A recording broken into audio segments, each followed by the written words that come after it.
Mesdames, Mesdemoiselles, Messieurs, bonsoir. Début d'une semaine diplomatique, voici le titre de ce lundi soir. On va parler à Genève où la conférence sur le désarmement doit reprendre ses travaux après 11 mois d'interruption. Optimisme modéré malgré la présence décidée en dernière minute de M. Tsarapkine, le délégué soviétique. Ce matin, on a parlé aussi des armements à Paris au Conseil permanent de l'OTAN à propos de la conférence de Genève et de la position soviétique qui exige l'abandon définitif des projets de forces nucléaires multilatérales ou atlantiques. Lord Chalfont, ministre d'État britannique au désarmement, a déclaré « J'espère qu'il s'agit là d'une position de négociation et que les Russes se montreront plus souples par la suite ». Échange de vues enfin à Bruxelles où les ministres du marché commun se réunissent en l'absence du représentant français. Emmanuel Delataille nous rend compte maintenant de la séance d'aujourd'hui. Eh bien, à Bruxelles, pendant que la crise politique belge est en train de se dénouer, les 5 se sont donc réunis sans la France. C'était la première fois depuis le début du marché commun, et jamais des chaises vides n'ont été autant photographiées. À l'origine de cette réunion, il y a toutes sortes de sentiments. Il y a le désir de marquer le coup contre la France et de lui renvoyer la responsabilité de la crise. Et puis il y a d'une façon plus générale le souci de renouer le dialogue avec Paris, de reprendre les négociations, de remettre en marche le marché commun. C'est ce que les 5 ont essayé de faire.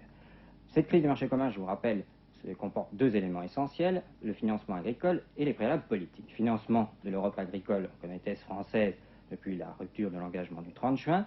Les 5, eux, avaient sur leur table des propositions de compromis de la Commission du marché commun, qui arrivaient peut-être un peu tardivement. Ils vont les étudier pendant les mois de vacances, et puis il y aura des sondages auprès de Paris. Et puis, il y a les préalables politiques, l'Europe supranationale, le Parlement européen. C'est la toile de fond de toute l'affaire. Comment y voir clair dans cette querelle fondamentale? C'est pas facile, parce que de part et d'autre, on se bombarde d'arguments contradictoires et de procès d'intention. Si vous voulez, vu de l'étranger, la crise du marché commun est interprétée de la manière suivante. Tout a capoté parce qu'il y avait 5 pays qui voulaient passer à l'Europe supranationale et la France qui a refusé. Est-ce que c'est vrai? Je dois dire que quand on passe des déclarations au tapis vert des négociations de Bruxelles, les positions sur l'Europe supranationale sont beaucoup moins nettes. Si vous voulez, il y a beaucoup plus là une parade contre les thèses françaises. La preuve, c'est qu'aucun pays, même en sachant que la France les refusait, n'acceptait les propositions de la Commission du marché commun sur l'Europe supranationale. Donc beaucoup plus une parade qu'une revendication positive. Ce qu'il y a, c'est qu'aucun pays, aucun des 5, n'accepte les conceptions françaises de l'Europe européenne, surtout les relations avec les Américains, ni la méthode de l'Europe des États. Puis il y a aussi de l'irritation contre les méthodes françaises.